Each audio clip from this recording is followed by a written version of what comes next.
Welcome to Halifax Sports Talk. It is Monday, and that means it is our weekend recap. Andrew and Dayton with you. We've got Mooseheads, we've got Wanderers, we've got U Sports Talk for you here on the show. Dayton, what's up, man? How are you?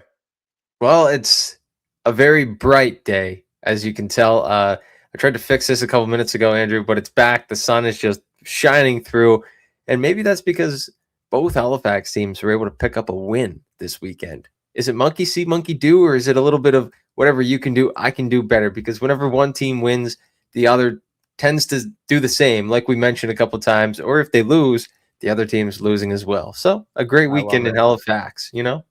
I love it. I love where you're going with that. And hey, we'll take it. One team starts things off, the other Halifax based team has to follow. So shout out to the Thunderbirds. Shout out to the Mooseheads for a good weekend there. And that Thunderbirds team, it was always going to be about the second half because it was tight going into the halftime. Third quarter was pretty good, and then fourth quarter is where they really separated. So very, very happy to see the Birds get back in the win column against the Calgary Roughnecks, which seemed to be a really good atmosphere type of game. And the big name players showed up.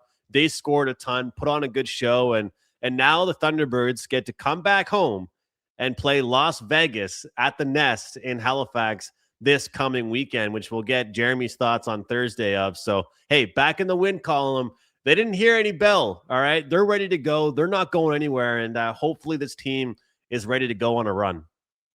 100%. I do want to say, as much as the Thunderbirds, like as thrilling of a game that was in the Thunderbirds side, the first highlight I saw scrolling after the game was Braden Maillet's goal. Someone flipped it ahead to him, and he had like an over the head, backhanded shot. Like, I don't know what you call that in lacrosse, but it looked absolutely amazing. He was in midair too, flipped it into like the smallest corner over Warren Hill's shoulder. Just have to give him props. That did put the Roughnecks up at the time, but I will say it obviously wasn't enough to hold on, Andrew. A big win for the Birds.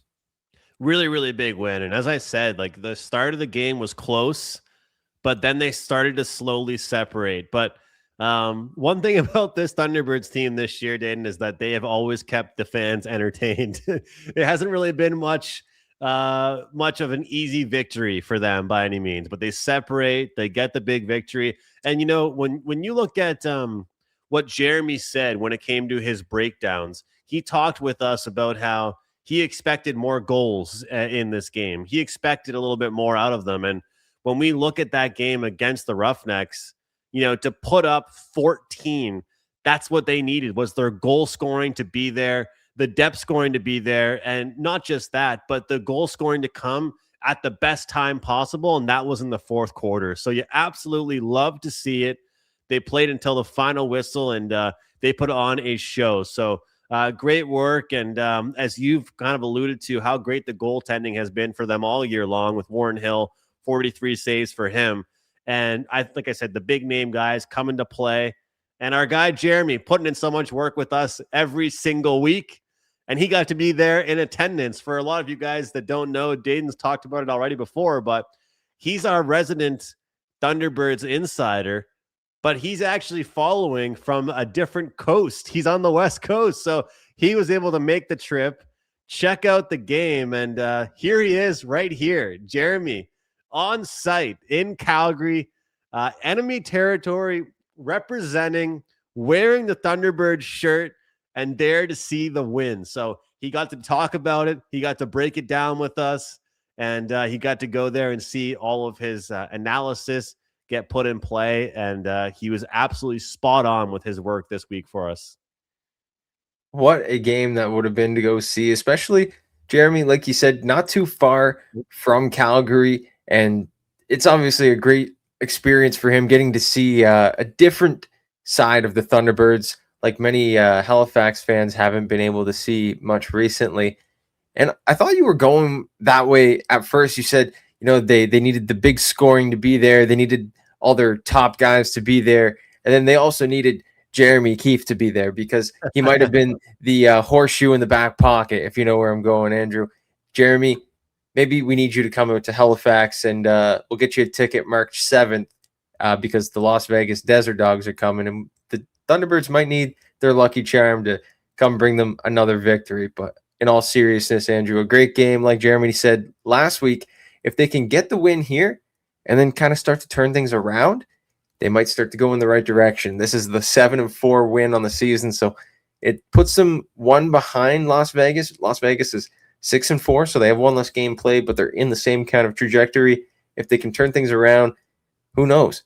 5-7, I guess, wouldn't be too bad on the season to go from 3-7, 2 straight wins, 5-7. I'd take it. Well, in the betting industry, we always say must win does not mean will win. So you can't think that these wins are going to be easy. And because the team put themselves in these positions, it doesn't mean that they're going to win the games that they have to win. But it makes it really, really exciting for us because from now on, moving forward, it is must win mode pretty much every single weekend for the Thunderbirds. And as you mentioned, Dayton, looking at the standings here, it's an opportunity for them to play a Calgary Roughnecks team who is now 2-9, 182 win percentage.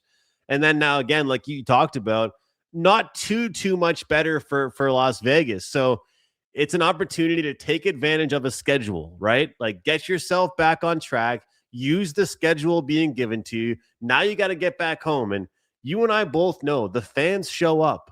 The fans always show up for this team. It's time for them to show up for the fans. And you get a win on the West Coast on the road. Now you've got this Vegas team coming to you. This is about as perfect of a spot as it gets. And I'll tell people, anybody that listens or watches the show, our friends at Quebec Canada had Thunderbirds minus 135. Closing number was minus 144. Money came in on the Thunderbirds. And we might just have a little surprise for you guys on our Thursday episode. If you guys stay tuned, if you're interested in backing the Birds, stay tuned. We might be able to get you guys a pretty good deal and a pretty good price on that with Coolbet Canada. So check it out. Stay tuned. But I think this is going to be a big couple weeks for the Thunderbirds. 100%. They need to kind of get back into the swing of things. Like Jeremy said last week, they've got teams like Georgia coming back in, Philly coming in the next couple of weeks. So these are teams that are obviously higher up in the standings that are going to be harder to take the 2 points from. But like we saw at the start of the year, Halifax, they can do that. They can upset teams and they can take points from the so-called top dogs. It's all going to be crunch time coming down to the stretch here, Andrew. And I really think that if the Thunderbirds want to get a good seed in playoffs here, then they'll really dig deep. They've got the veteran presence on the team. I just don't know if they really have the skill. But if they're going to get pushed by anything, it will be that veteran presence. Look forward to it, man. Look forward to it. And hey, maybe I'll try and get to some action this weekend because they've got back-to-back home games this weekend and next weekend home for the Halifax Thunderbirds. So might be a good couple weeks, might be a good time in March to be a Thunderbirds fan. We'll have more for you guys with the Birds on Thursday. Look forward to breaking it down and previewing the next week or two for the Halifax Thunderbirds. Let's talk some Halifax Mooseheads. Looking at that game they played to start the weekend, we were a little bit concerned, but it's not about how you start. It's about how you end it, and they ended it with a bang. Andrew, a bang indeed. Sean Carrier throwing a little Jack Hughes into the mix. As much as Canada is against the man Jack Hughes right now, I think that Sean Carrier took a little page out of Jack Hughes's book, ended off the weekend in a great way. But let's not forget here, Andrew. The weekend did kind of start out not how the Mooseheads would have liked it. It was a 4-goal first and second period for the St. John Sea Dogs, which had them down 4-0 going into the third.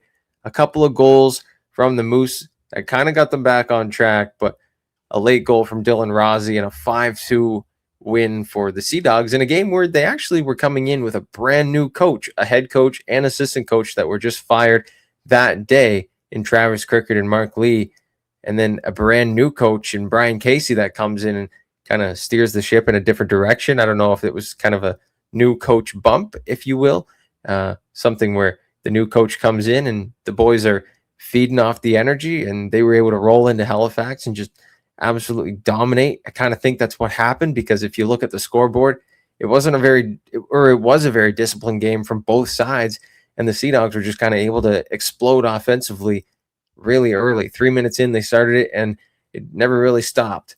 But then we go to the next game, and the Mooseheads looked like a completely different team. 5 goals.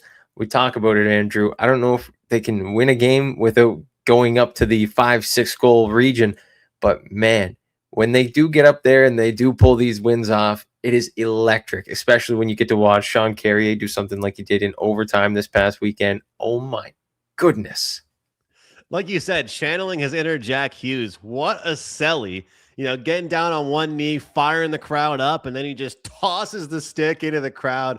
What a feeling it must have been for him and for this team to battle as well. Like, looking at the game breakdown, it wasn't easy. 3 straight goals from Quebec, Halifax with 3 straight of their own. The big boys come to play. Kilfoyle, Kennedy, Walters, game winner, obviously, from the big name guy himself with Carrier. So, I mean, you just love to see it. And I'll tell you what, like, when you look at overall, the way that this team is starting to play, I think that they're getting that jam. They're getting that excitement. They're getting that, hey, look, we're still getting some snowfall, but the days are getting longer. Playoff time is almost here. We got to pick it up. And correct me if I'm wrong here, but it looks like Moncton or Chicoutimi, I think, might be their matchup in the playoffs. It's shaping up in that way. So they have clinched a playoff position. So, Dayton, what it comes down to now is just practicing the right habits, figuring out what kind of team you want to be when it comes down to playoff time. But 10,000 fans on their feet, screaming, they're excited. Look, if you want to talk about momentum, you can use the Halifax crowd, because I know it's a big arena, and I think you and I both agree, like, if there's only like 5,000-6,000 people there, it's almost like in Baie-Comeau there being only 200 people there, because it is a big arena. So it's harder to make noise at the Scotiabank Center. But when you pack that place with 10,000 fans making noise, it's a great atmosphere to be a part of and to be there for. So super, super exciting for this Halifax Mooseheads team, playing extremely well. And I just think when you look at this team right now, that was a well-deserved victory, and they certainly earned it. So it was great to watch that. But the coach's bump, I got to say, like, I don't care what league it is. Like, when I'm doing my betting stuff, that is like the most automatic take. I've worked with people that pretty much make their money every year with NHL betting with that exact bump. I mean, Coach Bonus, Rick Bonus, the Maritimer. I mean, he gets hired for the Columbus Blue Jackets this year, and they win like 10 of their next 12 games. And sometimes it seems like a magic act, but for whatever reasons, teams play better. And we talked about Coach Crickard already on the podcast due to that big fight that happened earlier in the year for the Sea Dogs. But because it hits the team personally when their coach gets fired, they respond in a certain way. And yeah, that was tough for the Sea Dogs for the Moose to be playing the Sea Dogs in that first game afterwards. Yeah, tough. And you're on Eastlink too. So it's a TV game. Everybody sees it. Oh man. But either way, I did see Danny Walters. He was doing the interview in the intermission, and he still had a smile on his face. So even though they're down like 2 or 4-0, whichever intermission it was in, he was still doing the interview with a huge smile on his face. So it's nice to see that that's the type of guy he is. That shows something for his draft ranking this year too. Scouts are going to be looking at that. And if you have a guy that's able to kind of just live in the moment, like Danny Walters always does, and score a few goals at the same time, it's not bad. Andrew, one more thing I wanted to point out about the Sunday game was these jerseys that the Mooseheads were wearing. Look at these things. Absolutely beautiful. There was a young kid, a young fan named Remy, who actually designed these. And I think they're pretty nice. It's a moose. I believe that's a broken hockey stick, kind of like a little homage to the San Jose Sharks broken hockey stick in the mouth kind of thing. Obviously, the same Citadel Hill and the clock tower. And then I think it's a big pothole. Like everyone knows, the Nova Scotia roads, they have some potholes. So there's got to be a pothole in that thing. I believe that's what it is. That's awesome, man. The beautiful jerseys, and really cool for the team to do that. I'm happy to see that. 100%. I think all CHL teams do it. The Western Hockey League does it the best. I don't know if you remember when I think it was Prince Albert, they did the Cobra Chickens jerseys, or like when there's some WHL teams. I think there was it Prince George? Prince George always does like some weird ones. There's some like SpongeBob and Patrick jerseys in the WHL too. Like the OHL does some weird jerseys. They love to do it for the kids, and I think whenever you can get a different jersey on your team, it's you gotta love it. Yeah, it's a great look, and I feel like it's something for us to talk about, something for the players to get into for that day, and it makes headlines, and it's like a pretty cool looking jersey. So Yeah, happy about that. and let's be honest, it's for the kids, and if you get a kid making it, it just keeps the circle of interaction going. Everyone's always interacting with the team, and the team's getting more people out there, more views, and these kids are getting a chance to see something that they create on the players that they follow. So it works out for everybody. Hey, the more people are talking about the team, the better. Let's keep things moving with the Maritimes. It's a busy time, as we keep telling you guys, Halifax Sports Talk. Let's talk about U Sports, and not the U Sports hockey coming to Halifax. Acadia basketball team. We talked about them. They were underdogs going into the semifinals last week at the AUS basketball, or 2 weekends ago, excuse me. And now the stage is set. The bracket is released, Aiden. Let's take a look at it, because their first matchup, the Acadia Axemen taking on the Bishops Gators. And it's going to be really awesome to watch. I can't wait to look at these games, to break them down, and to just check them out and cheer these guys on, because we always want to shout out. We always want to back the local team. So what to know coming into this one is that Bishops lost 81-78 in the RSEQ championships, but due to rankings and due to standings, both Laval and Bishops got a seed at the tournament. Bishops this season, very, very good season for them.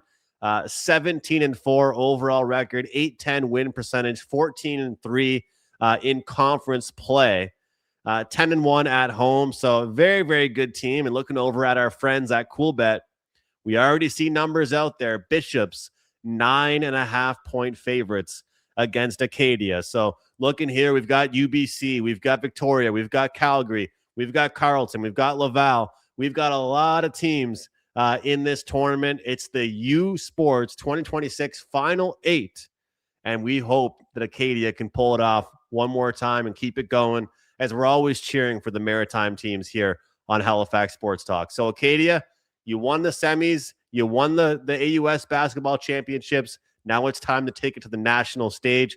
All of these games will be on CBC Gym, and of course, we'll be following along. You guys can follow us at Halifax Sports Talk or at Halifax Sports Talk around Facebook, TikTok, Instagram, and of course, HFX Sports Talk on X as well. So great tournament. Always fun to watch on the national stage. And hey, we wish all the best to Acadia against Bishops. Something I want to point out, Andrew, there's 3 teams here from Canada West: the Calgary Dinos, the UVic Vikings, or Vikes, I guess they're called, not the Vikings, and the UBC Thunderbirds. So that either means there's a very strong contingent out west for basketball, or they just had 3 teams make the nationals. But I believe it's the first one, and they have a very strong basketball contingent out west. I'm not 100% sure because I haven't seen it a whole lot, but I do know that the other team coming in that top bracket, the Calgary or the Toronto Metropolitan University Bold, TMU, or formerly known as the Ryerson Rams, they have a very strong volleyball, basketball, court sports. They are very dominant. I know that in the past couple of years that I was working with U of T, TMU would usually have the upper hand in most sports other than hockey. I will say that. Go Blues. But yeah, I know that top 4 is looking pretty strong, because I'm fairly certain those 3 Western teams are coming in because they definitely deserve to be here. As for the bottom, I'm not 100% sure about those bottom teams, but I do know Carleton usually has a strong program. If you remember back to when like Zion Williamson was in the NCAA, them and Duke were coming up to play teams like Carleton, and they were actually losing. Yeah. Carleton's been good for years. I mean, that team it feels like every single year they're there. It was like Ryerson and them. So not Ryerson anymore, but yeah, like this Carleton program has been the mecca of basketball programs in Canada for a very, very long time. Worth mentioning. So Calgary's the host city. So it's very similar, Dayton, to what St. Mary's is going through with hockey. They would not be there if it wasn't for them hosting. So they're starting the tournament off as the 8th seed.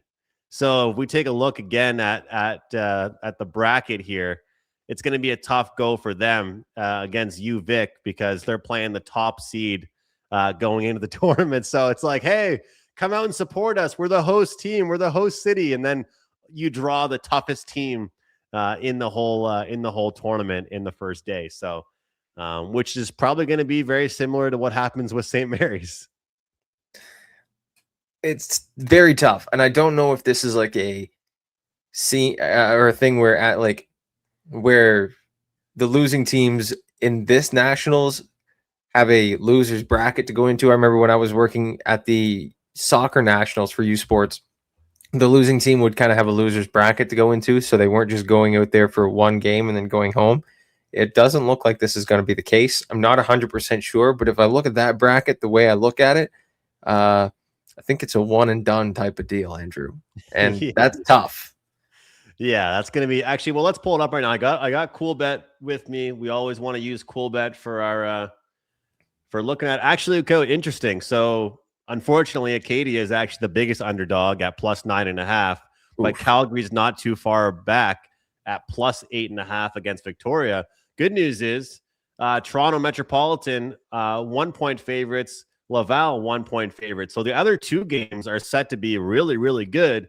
But unfortunately, the other two games are supposed to be probably 10-point victories. So again, I can't wait to watch it. I'll be tweeting it from the Halifax Sports Talk at HFX Sports Talk account, and you guys can follow along with us. And of course, get ready for the U Sports hockey coverage we'll have for you guys.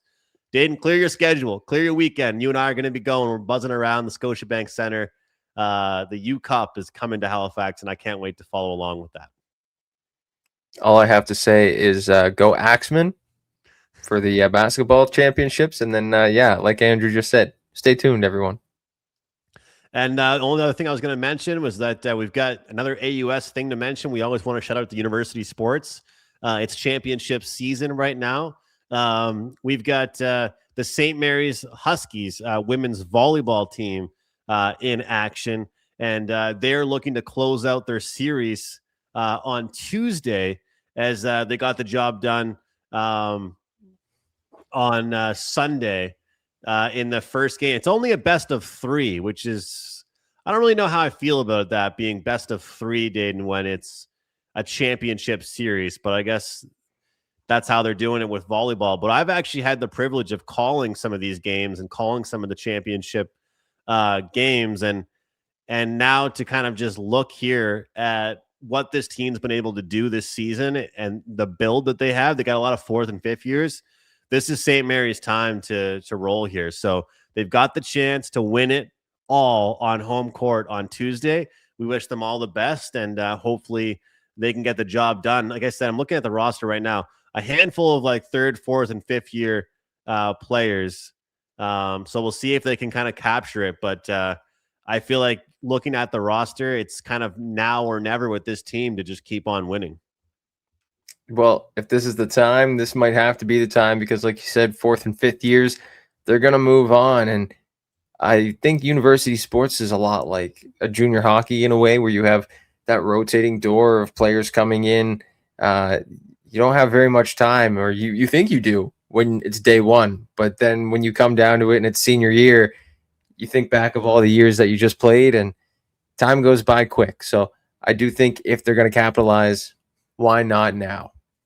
I feel like that's very similar to looking at like Dalhousie basketball, St. Mary's basketball this year, like 2 local teams, both not making the AUS, March Madness bracket was a little bit tough to see. So we'll see what ends up happening with both those programs, but I'm sure Dal will be back and Smee will be back, but this is the year. So I'll be in house. I'll tweet a picture out I'm looking forward to it. For those of you guys that don't know, I'm a huge volleyball guy. I love volleyball, and I think it's going to be a really exciting game. So we'll see it. And you'd be shocked, Aiden. Like, people pack the house in the Hamburg Center. It's a weeknight, but I think we're going to have a good crowd there. So, and you know what? I will say this too. It's always special when teams get the opportunity to win it at home, right? It's like sometimes, and we've seen it the last couple of years in the Stanley Cup Finals where teams have been on the road, unfortunately. But now it's an opportunity for St. Mary's to win the title, women's volleyball at home. So we wish them all the best, and it's been a pretty busy podcast, man. A lot to discuss, but the local teams are back in the win column, the Mooseheads, the Thunderbirds, and we wish all the best to Acadia as well. We might have a guest coming up on our Thursday show. Looking forward to that. We got some big news coming for the CHL, not just the QMJHL, but the CHL as well. So stay tuned for that. Dayton, any closing thoughts? No, I just think that the conversation that we might have with this person coming up on Thursday going to be very interesting if you're a fan of this team back here or any team in the WHL, the OHL, or the QMJHL, mainly the two latter ones, but we'll save that for Thursday. It's going to be big, Andrew. I'm actually pretty excited for what's to come.